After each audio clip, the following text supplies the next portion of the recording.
Okay, Ted and Rob, hopefully you can read the carburetor number right there. It's 66503. These are your carburetors, and 66578. Probably a little far down in there. Anyway, we've already run these things. They run great.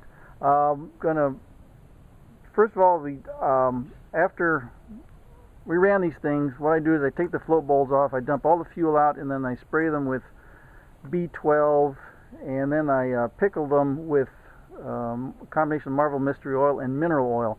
So when we opened them up and found a bug in this one and here in the bottom of this one, I have no idea where it came from, but I'm just letting you know that when they left here, there were no bugs in them.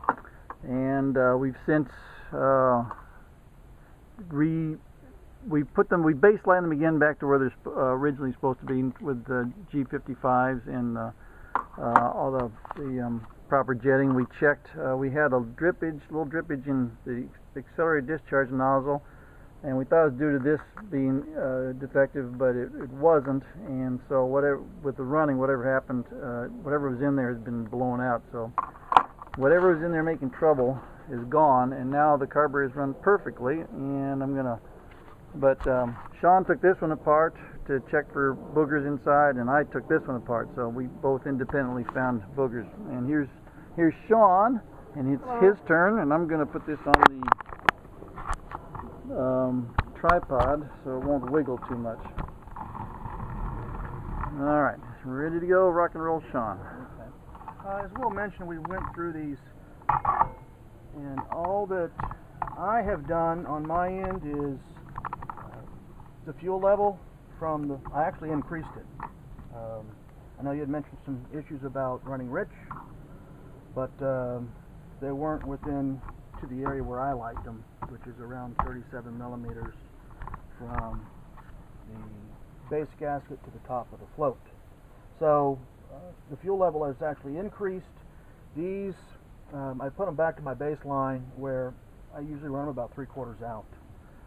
Because we run everything so much tighter in terms of tolerances and the throttle casings for the shafts as well as the bores, I'm not sucking as much air, so I don't need as much fuel.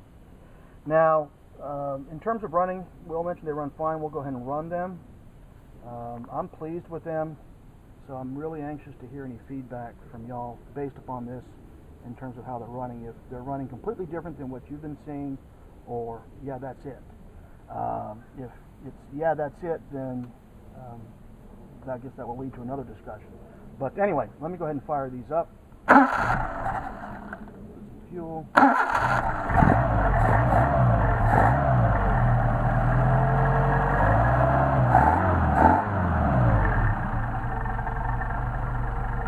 These are around 800-900. They're a little low. I always ship them out low, just people can get them to whatever idle they would like. And don't forget to do the idle mixture screw in test for. Well, what I'll do is I'll just run them up just slowly.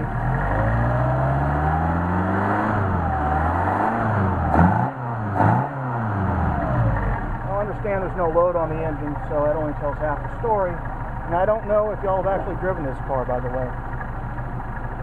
Going back here on these screws, I'll just start cranking this one in.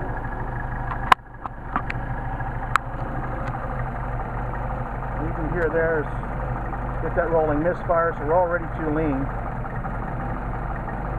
I keep going. I'm also putting the camera on the engine so they can tell the shape as it starts to lean out.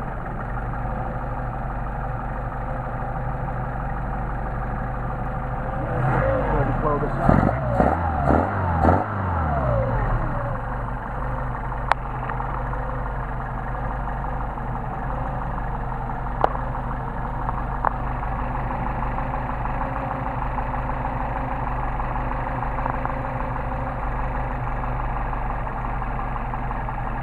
All I do is when I get to that rolling misfire, I back it out about 1/8 of a turn.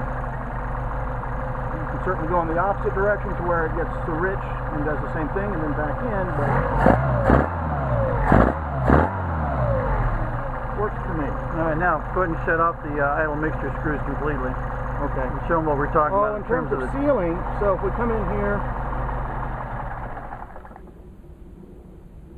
and then let me just lock that down. There's a little bit more. That's it. So that's what we were talking about in terms of when you close off the idle mixture screw, does it kill the engine? The engine can run on 2 cylinders very poorly, so sometimes it requires closing off both of these, but in this instance it didn't. Okay.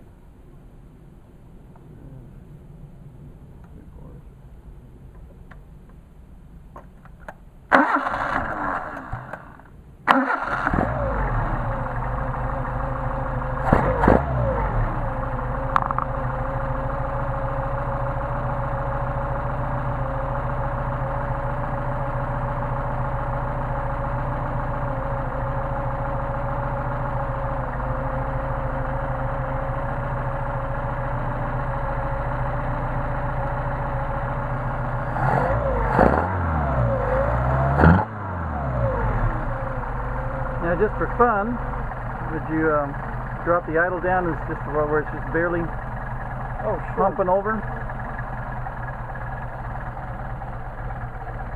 You can tell that by the flywheel.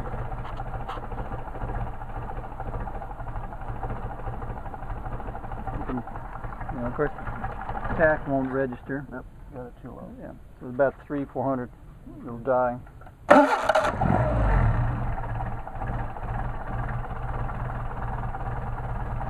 Now pulling. The tack is off. It's not 100% accurate, but it's close. So that's at 4. And I didn't sync her. I'm just right. Ordinarily they run around 6, 5.5 or 6. Yeah. And these are down to 2. The manual states for 800, as I recall. Oh, I was talking about the draw on the kilograms, gauge. okay, Yeah, slow. kg. So, of course, these engines aren't designed to run at that low level, but it does provide you a bench line for the efficacy of the machine work and everything else in terms of the carburetors. Right. If they're worn out, they won't do that. Exactly. It's the quality of the work.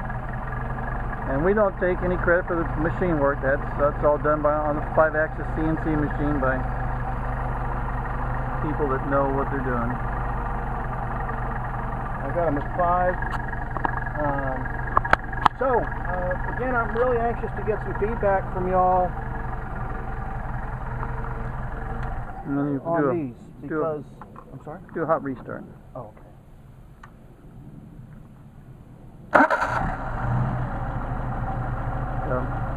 Restart hot. Idle's great. These are a great set of carburetors. Yeah, I put them on my car. So again, it's going to be relative to the feedback that y'all have, and then what Will mentioned on these balance tubes. That's one thing we didn't cover. I have encountered where a balance tube, these are the pipes that come up, connect here, and there's a rubber hose in between. If one of those is clogged, that can give you problems all day long. I've been down that road before. I know Will had already mentioned that to you, and y'all are going to check to make sure that thing is clear. But beyond that, it's not carburetor related. This is a nice set. So thank you. Wait to hear back from you. Thank you. Goodbye.